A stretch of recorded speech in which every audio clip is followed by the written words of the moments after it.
Welcome to Pure Dog Talk. I am your host, Laura Reeves, and this is really a fun one, you guys. This is one of my longest time wire hair acquaintances, friends. Sharon Pikerton is bereaved German wire hair pointers in England, and even before I met Sharon, I had her book, which at the time was, and still to this day, is to the best of my knowledge, is the only book written specifically about wire hair pointers.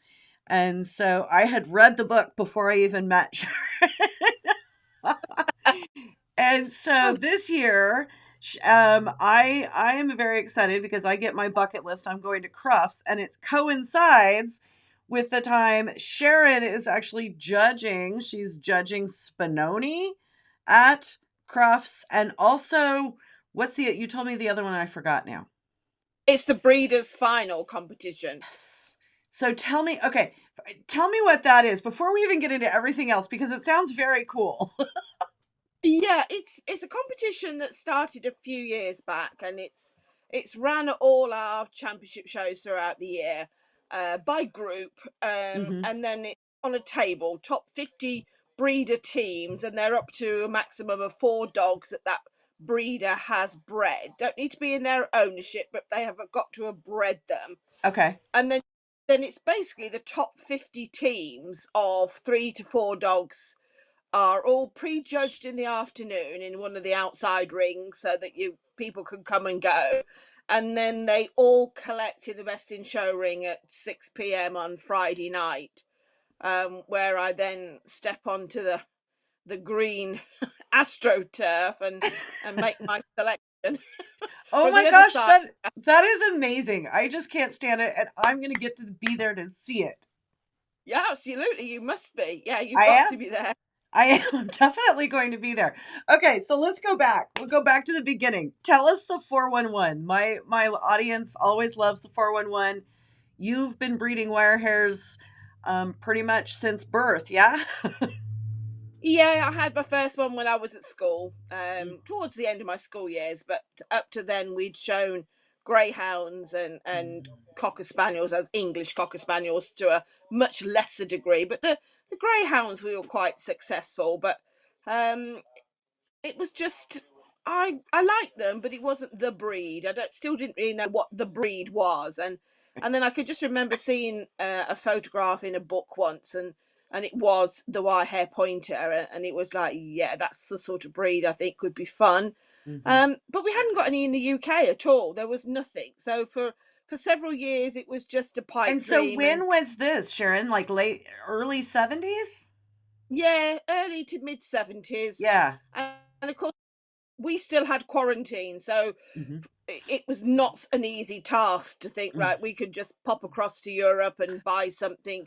It was like, yes, you can do that, but then then the dog has to come into quarantine for 6 months. So it was a big job to even consider doing that. And we weren't that sort of established breeder exhibitors at that time. We were still very much on the outside looking in. And then we just noticed there was an advert, funny enough, in one of the Crufts magazines to say that there were some wire hair puppies that had been born in the UK. Oh, wow. From Minica Mills to Hoog. And so we had Whittakeen Benny, which was the second litter born in the UK. Oh, my goodness. So she did them all by alphabet. So there was the A litter, the B litter, the C litter. So we had Benny. And then it basically went from there, really. And you have won how many, finished how many show champions? In wire hairs, 66. That's what I thought. Quite a few. And how many of those were full champions? I think we're up to about 12 full champions out of those. Amazing. So that was and talk to people here in the US who don't necessarily, and even worldwide, who don't necessarily know why a show champion is not a full champion in the UK. Yeah, it's one of these silly old rules that have just been carried forward, and in so much that dogs that have a job to do are considered to be show champions until they've actually been out in the field to prove their gun dog worthiness. Hmm. Plus, of course, the border collie, which is the Okay. only other herding breed that are show champions until they actually go and prove their ability to herd. So all the gun dogs, no matter what breed they are all show champions unless you then go out into the field and prove that they are capable of doing the job that they were bred to do. And then we can proudly knock off the show bit and then they become full champions. And so again, I have talked with you about some of this, but I just love being able to share it with people here. Talk to us about what does that entail for, say, a wire hair pointer. So the hunt, point, retrieve, HPR. Am I right? Yeah, I'm getting this right? yeah, we are. Yes, we are. It's very different to obviously the American trialing scene because we don't do any trials on horseback. We're basically it's like a mixture of a hunt test and your field trials.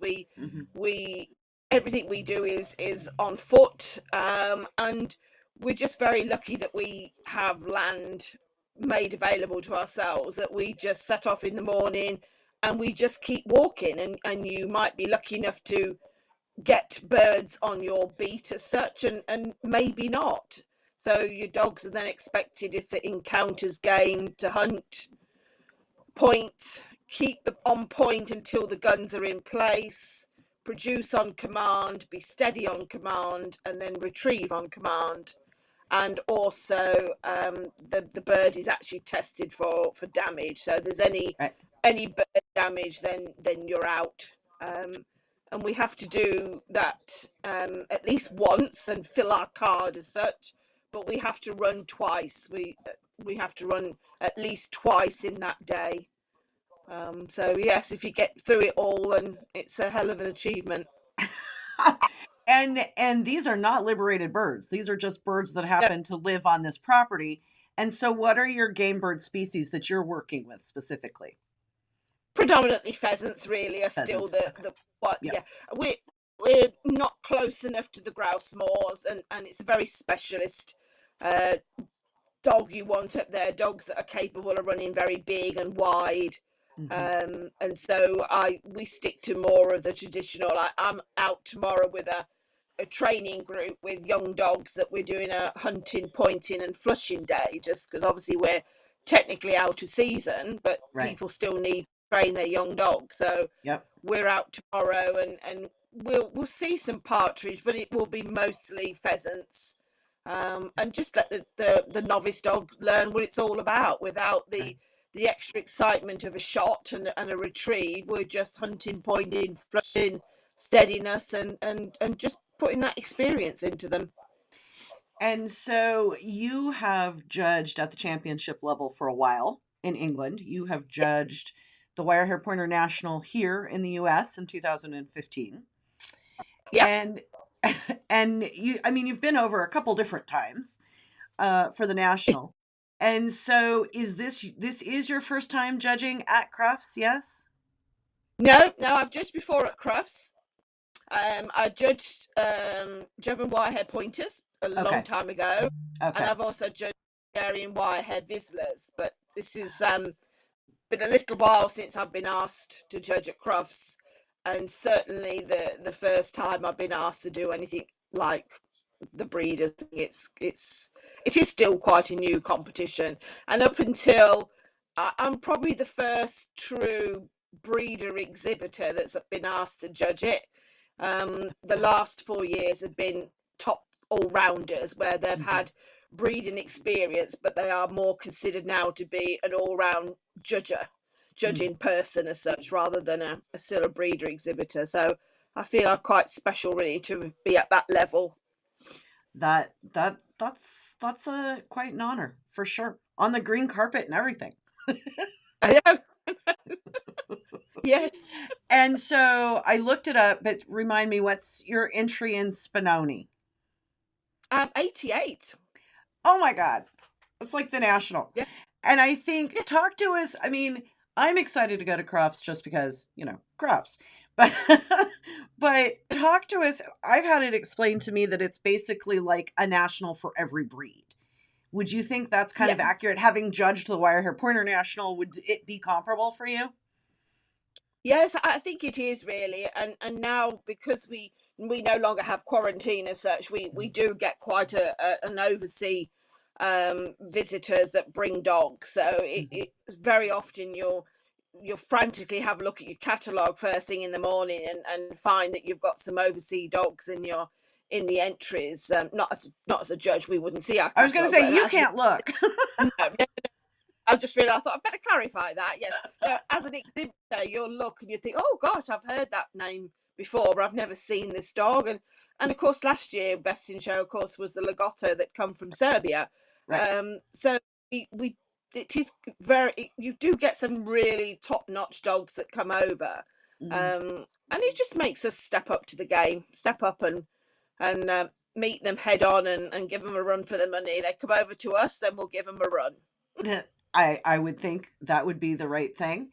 And so, talk to us about what you're most excited about. We were talking a little bit before we came on air how excited you are, and it keeps not being real. So, talk to us. What are you most looking forward to? I'm looking forward to the whole day, but I think it'll go so quick.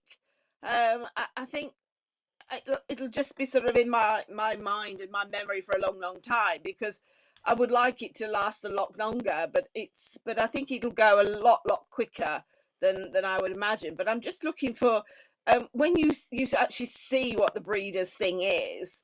And they're all sort of like dressed similarly. They're all in not costume as such, but in a sort of like a team Sure.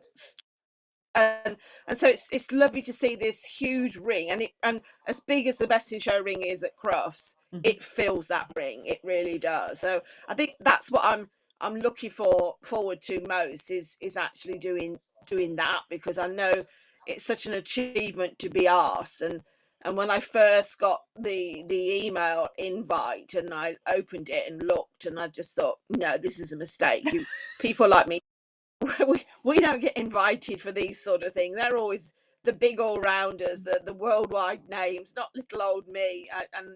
I dutifully sent it back, thinking it would just come back saying, "I'm really, really sorry, Sharon, but it was wrong. You should never have had that, and please All a accept our apology." mistake. But it came back as, yes, you're now confirmed, and you can tell anybody. So, Oh my gosh. Oh my mm, gosh. And so, help me understand, you're going to be doing just the sporting breeds because it's on Gun Dog Day, right? You're just going to be doing the gun dog breeds, or it's all it's all breeds? breed. Oh It's my all gosh. breeds. We've got the toys, the terriers, the Right. non-sporting.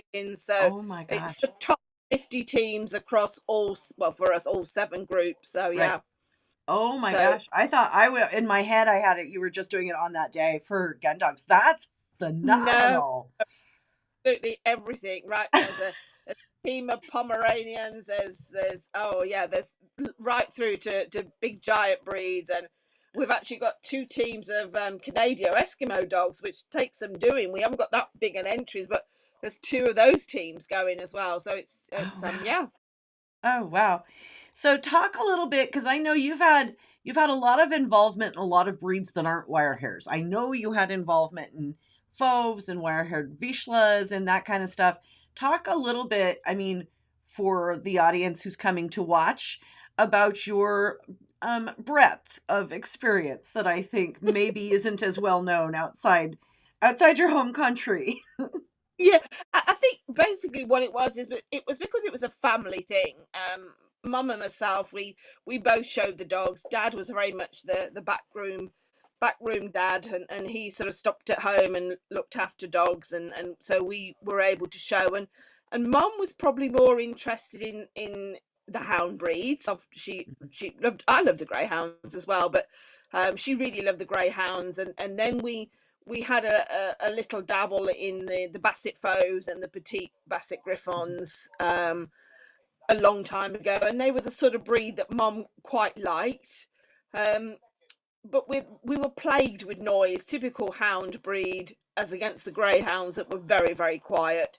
They were quite loud, and we decided that we would not continue with those without upsetting the neighbours that were not that close, but still loud enough to hear them Right. at dinner time.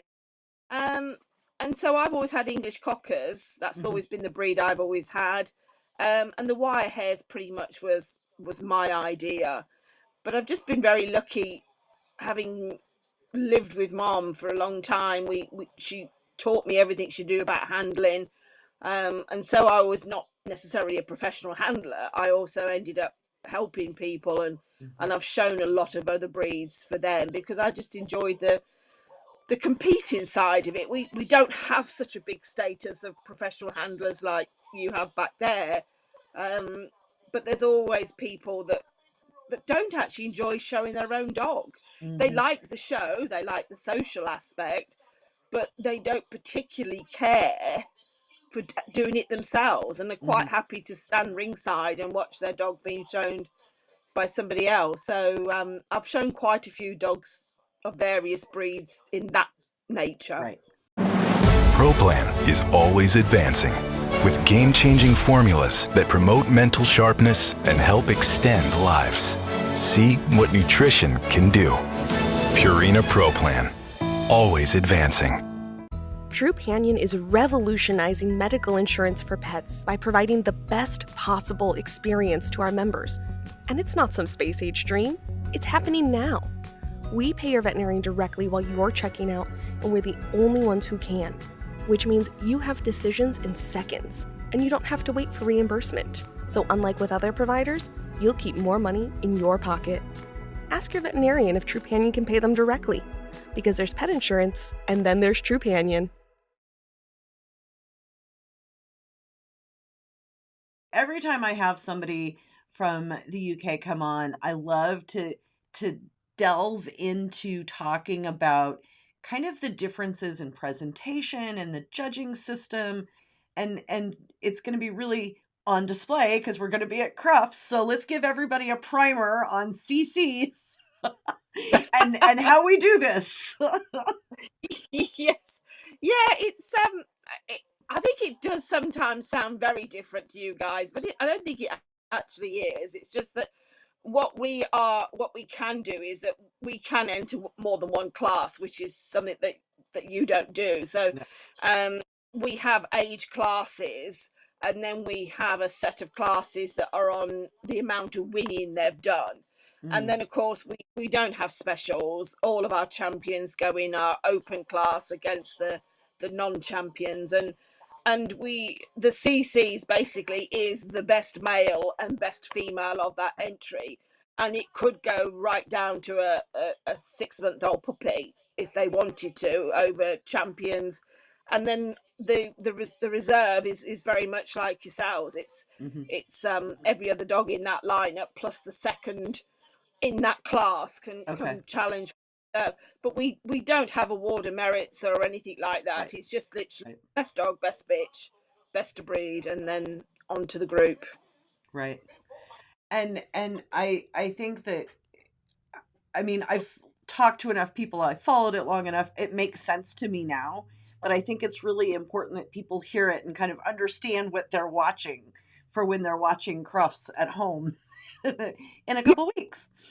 Um, Yes, because they have a very competitive veteran class at shows um, like Crufts, where you right. and of course some of those are multi-title dogs that are still very much in their prime, Yeah. and our normal shows don't always carry a veteran class in their breed.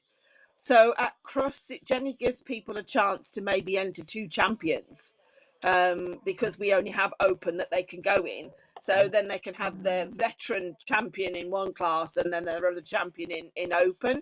So you can actually Smart. get some yeah, you can actually get some wins coming from the veteran class. Hmm. Yes, that is really And is veteran impressive. the same for you guys, 7 and over? Is that how that works there? Yeah, yes Yep. it is. So, yeah, yeah. And so when you judged over here, you judged the US National, how did you find the comparison, not just necessarily dogs, but judging style, all of that? I felt like you went through it really comfortably. So talk about that a little bit.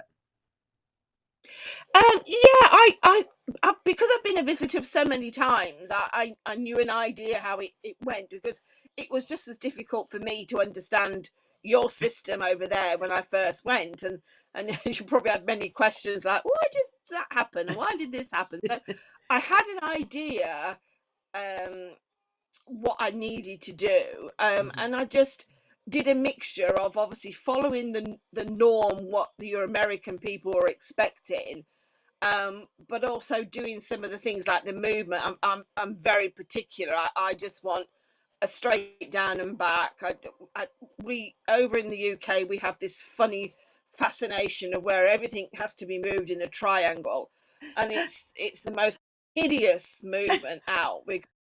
The dogs halfway get down that first Right. down, and they're cutting the corner because they know they're going to go left, and they start cutting the corner, and they end up doing a bit of a Bambi-ish round a corner, and it's just like, so I just want to straight down and back, and then I want to see them go around in profile, and I just stuck to the same thing. But um I think in some cases the difference in handling is not as great as it was. I think we have an element over here now that has realised that you have to put more effort in. You can't just turn up with a super duper dog and make no effort. You really do now have to watch and copy what your American handlers have done. You've set the bar really for the rest of us, because and that's how I've learnt such a lot. Mhm. Mhm. And I even still watch some of the Westminster videos, and you still, and I capture something that a handler's done, and I think, oh yeah, I know why you're doing that now. And it's like, because it's all like, and I've thought, why are you doing that? And I've worked out why they've done it, and it's just something else that I can then put into use over here, or Mhm. in my training class when I tell other people. Right. I know you do. I know you do training classes. You do a lot of stuff. You and I share the sad common denominator of having grown up in this with our family and having now lost both of our parents. Yeah. Yes. Um, we've walked through that together, you and I. Mm. How for you? How has it changed how you look at things? I know about me. Talk to me about you. How has it changed how you look at it all?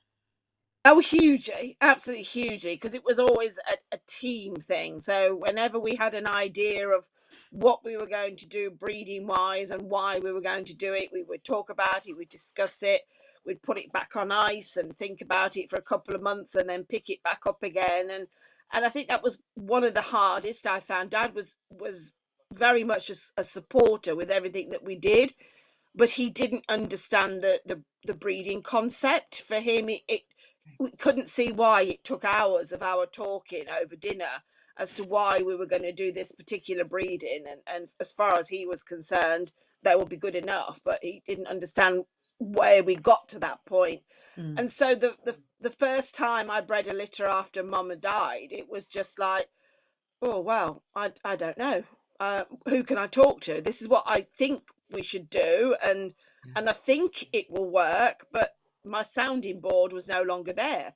And it was the same with shows. As Mum was less able to show them, she would always sit ringside, and after that first initial take them around, it would be like, you got to go a bit faster, or don't go as fast, or he's not concentrating, so do this. And it was just having another sounding board that was there for you, and it was quite hard to keep going, keep motivating yourself, um and the competitiveness was still there, Right. um but the coming back in the van on your own and not being able to ring home and say, oh, we've just done this, we've just done that, and you just sit in the van driving home on yourself and just talk to you and the dogs that you've had a really good day, sort of thing. And so yeah, it did change. Yeah, it does indeed. It does indeed. But I think I have found, speak to me about yourself, um, pursuing the different, the other gigs, the side hustles, the other things, right? The judging, the training classes and stuff has helped some for you. Yes, it has. Yes, I think it's come to the stage now where I've had such a good time in the dog show inside, that you've got to be seen to be putting something back. And what started as just basically COVID, really, because we had so many things that shut down where people weren't able to socialize puppies, and we managed to find a really good farm about an hour away, and he was very open-minded, and we just started off by just doing almost like a socialization, and we had people travel 3-4 hours to it because they were bored, absolutely bored. Right. And puppies that needed to go out and meet other dogs, and so what started as that, and then it just developed to people with dogs with problems, maybe that were a bit shy or pace. That's probably I think that if everybody could find a 100% foolproof method of getting a dog to start off on a trot, well, I think they'd be millionaires. No, it's the ones that are trotting and then decide mid-trot to start pacing. Yeah. Let me help you. Absolutely. We had a Doberman that did that once, and it was just like, she was fascinating to watch because she got going, she was at a hell of a speed, and then she would just swing. Yep. And there was, I had an Akita and a Portuguese water dog, both that could do that. It's amazing. It's amazing. You're like, I know you were trotting. What are you doing? Because you can feel the change, on the leash. Yeah. Oh dear. So it's been interesting. It really has been interesting. So we've managed to get a few dogs with their titles that maybe people wouldn't have obtained, and so it is now starting to pay off, and people are sort of happy to be given that extra bit of help. So yeah, that's pretty awesome. Okay, so final question before we call it a day, and I get to see you in person in just a couple of weeks. Judging priorities. You're going to be judging a breed that's near and dear to my heart. So let's talk about judging priorities for Spinoni.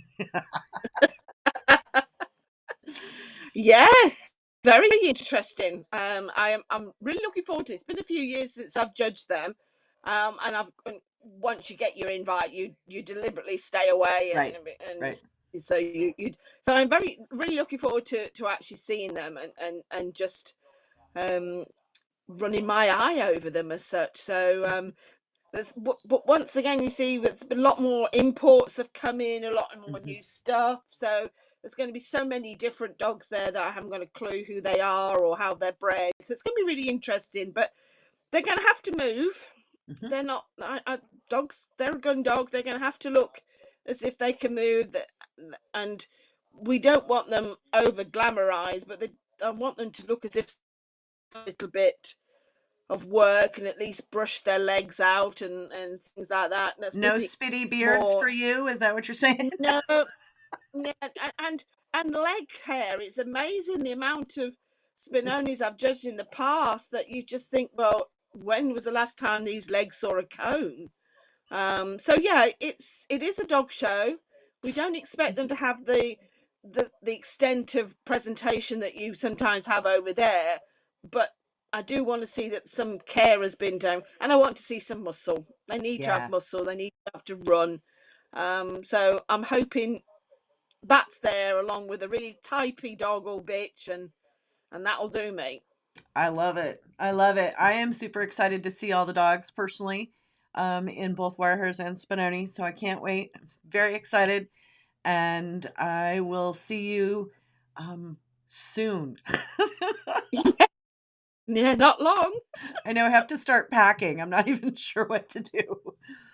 I messaged you. Remember, I messaged you. I'm like, do I have to have anything fancy?